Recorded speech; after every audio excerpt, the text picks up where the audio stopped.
Hello, everybody. I am Xarkun. This is World of Warships Legends. Anton Gurn on the screen here. This is the ultimate speed and range build for the Tier 7 Soviet destroyer, Tashkent. We're going to be taking out the Tashkent and utilizing its speed and power on the map. Sleeping Giant in a domination mode game. We spawn to the south of both the Alpha and Bravo caps, and once the game starts, we are going to make use of the Tashkent's incredible speed to go toward the west of the Alpha cap and enter from the western entrance into the infamous Ring of Death, where we in the past have had so much fun in the Grosse Kurfürst. Anyway, this map, Sleeping Giant, I feel like it would benefit a little bit more from longer match times like you get on PC, like a 20-minute match limit, because this Alpha cap is, honestly, to get into it from the spawn takes quite a while. There are two entrances, of course, one to the west and one to the east, and you have to navigate this wall of islands that closes it in. That can take quite a bit of valuable match time, and we are going to spend quite a bit of time in this match having not done any damage whatsoever either. But that is okay, because in a destroyer, it's not really all about damage, although we are going to finish this game with a decent amount of damage, make no mistake about that. But instead, especially in these domination mode games, it is about capturing objectives. The Tashkent is not particularly suited to doing that because of its very poor concealment.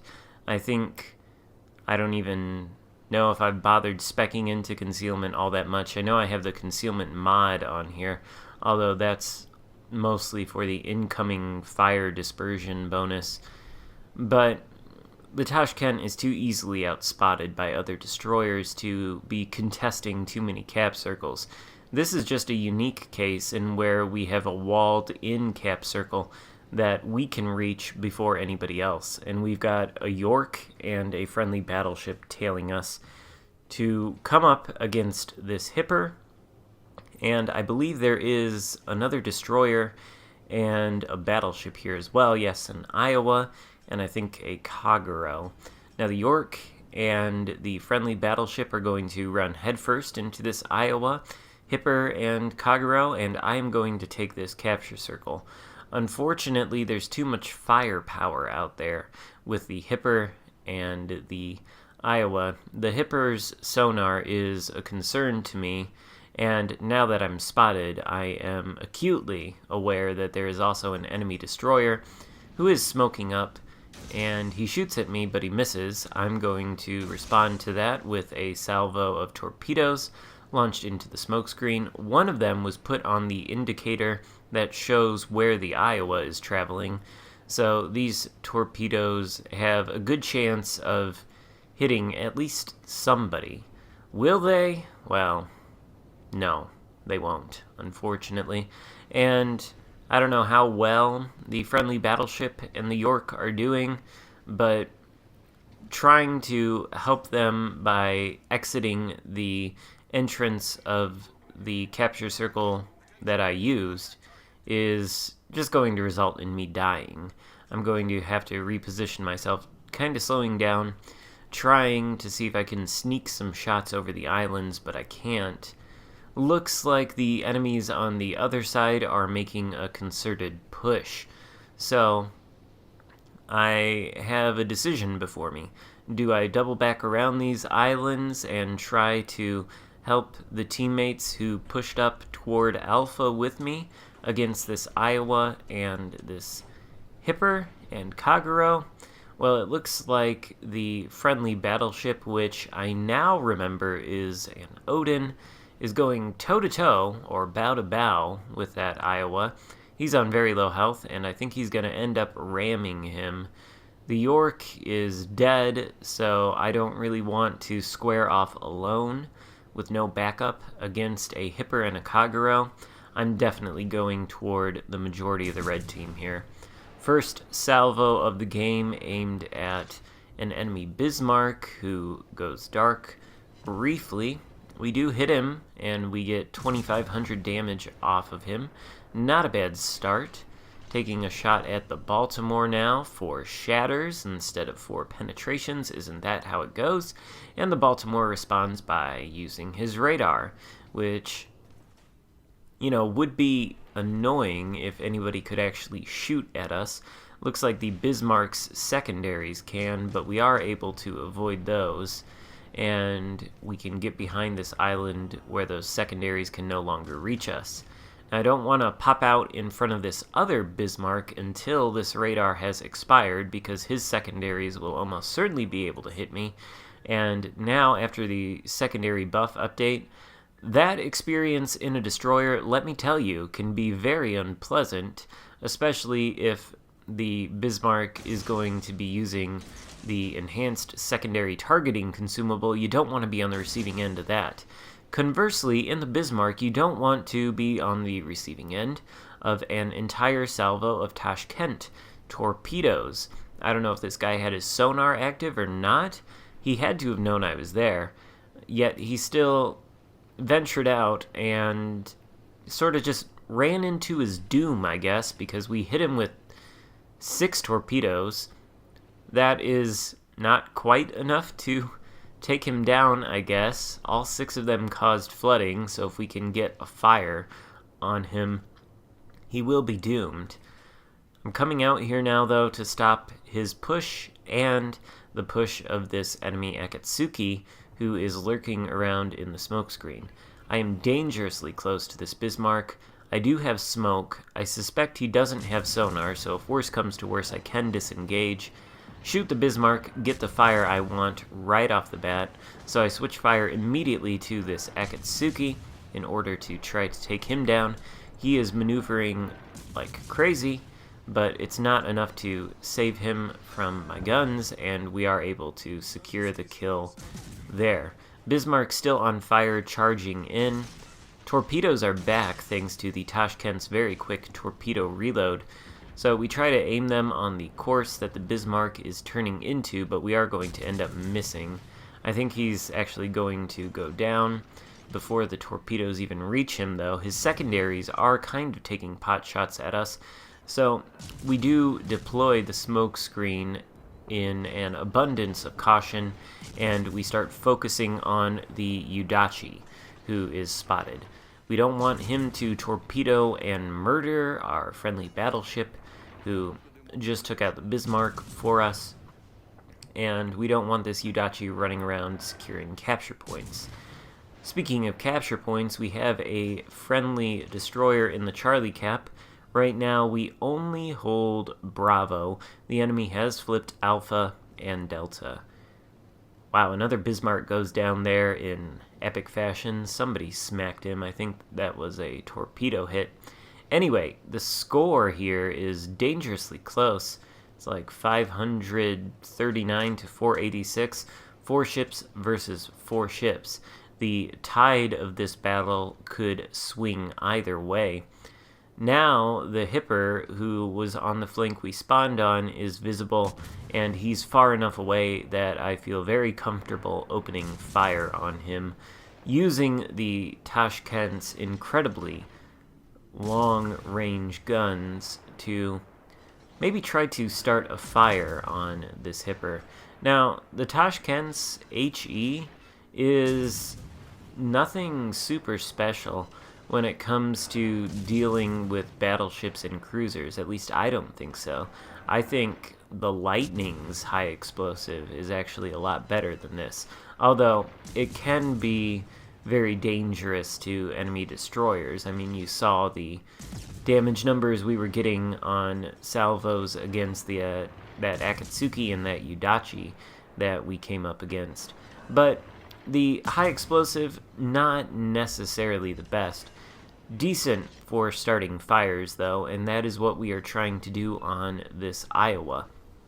I think a little bit later we're going to see just how well the Tashkent's armor piercing can do in comparison to the high explosive. Our team, by the way, has flipped Delta, but that Iowa and maybe that Hipper are in Bravo, and they've taken that. This is not good. We do not want the enemy to have this kind of an advantage on the capture circles. Otherwise, we might find ourselves in a situation where we have no choice but to try and kill all of the enemy ships. Coming out for this Iowa now, launching torpedoes, but we have been spotted by a Baltimore who, for some reason, decides to go behind the island and lose sight of us. I'm honestly not entirely sure why he did that, but it's good for me. He does pop radar. The Iowa, of course, is aware of my presence here. He probably has anticipated these torpedoes, so he's taking evasive maneuvers, and they're all going to miss him. That's fine. I'm going to just have to rely on the guns. The Iowa did take a shot at us, and the dispersion bracketed our ship. We're a little bit too close to him for comfort. Ideally, we want to be at a much longer range if we're going to be firing our guns nonstop. But we've broken 100,000 damage, and now we do have a ship lead, if not a points lead. The points are very close, though, and it looks like one of our friendly ships is in position to start flipping the Charlie cap once again. We want to reacquire this Iowa. We've lit a fire on him. Doesn't look like he is inclined to put it out immediately, so we're going to try for another, utilizing the Tashkent's great speed to catch up to this guy. We're doing 49 knots right now. We're spotted, but the Iowa has already fired at the cruiser behind us, so we're good for roughly 30 seconds here. Switching now to the armor piercing against a slightly angled Iowa. Take a look at these damage numbers. First salvo is nothing too impressive, but the second salvo with better dispersion, also not impressive. Just kidding, the Iowa is turning broadside though, and as soon as he does that, you see the damage numbers start to look a little bit more impressive, about 2k per salvo here. And we are going to finish the Iowa off with the armor piercing. I do highly recommend that in the Tashkent. If you find that the HE is a little bit underwhelming, just use it to try to start fires against bigger enemy ships and try to get their broadsides. If you can, switch to the armor piercing, and you might find that the results are a little bit better. I find myself on the more lightly armored battleships in terms of their superstructure, or the ones just with a lot more superstructure. Shooting at those broadside, I can get hits of like 3,300 damage every 4 point whatever seconds. So if I can maintain that for a little while, that starts to add up very, very quickly. And if you can do that after lighting a fire that the enemy can't put out, then you're in very good shape. Coming down to the wire here, though, the enemy is still ahead of us on points because of their capture point control earlier on in the game. We are probably going to have to kill them. This Hipper is spotted. I don't know if the remaining friendly battleship is in a position to shoot at him, so I am instead using the HE, but as soon as he turns broadside, flipping to the armor piercing, he takes a nasty hit from the friendly battleship. And now he is turning away, angling once more. The armor piercing is about to become ineffective, so we switch back to the HE. We do get a hit on him, but he goes down to the Odin's secondaries, and I say good game. We are now ahead on points. We're going to enter this Bravo cap and stop the enemy from accruing any points from it. That means we are now accruing points from 2 capture circles, and the enemy is only accruing points from 1. The last remaining ship is a single enemy Udachi. Less than 1 minute to go in the game, and here are the Udachi's torpedoes. spotted, I assume, by the Odin's sonar. Now, the question is, can the Odin dodge these torpedoes? Because if he can't, then that might put the enemy team ahead on points. He's on very low health. It's only going to take one to kill him. But, oh, you know what? It's not going to take one. One nearly kills him. One does hit, but it's the only one that hits. And the Odin appears to be safe. We secure the Bravo capture circle, giving us a fair bit more XP. There are only 10 seconds left to go. So this match is wrapped up, and we, in the Tashkent, are victorious. We do get a fantastic result on the end screen here, by the way, in terms of base XP, even though we didn't do a metric ton of damage. Hope you enjoyed it, though. If so, give it a thumbs up and consider subscribing if you haven't already done that. Thank you so much for watching, and I will see you next time. Goodbye.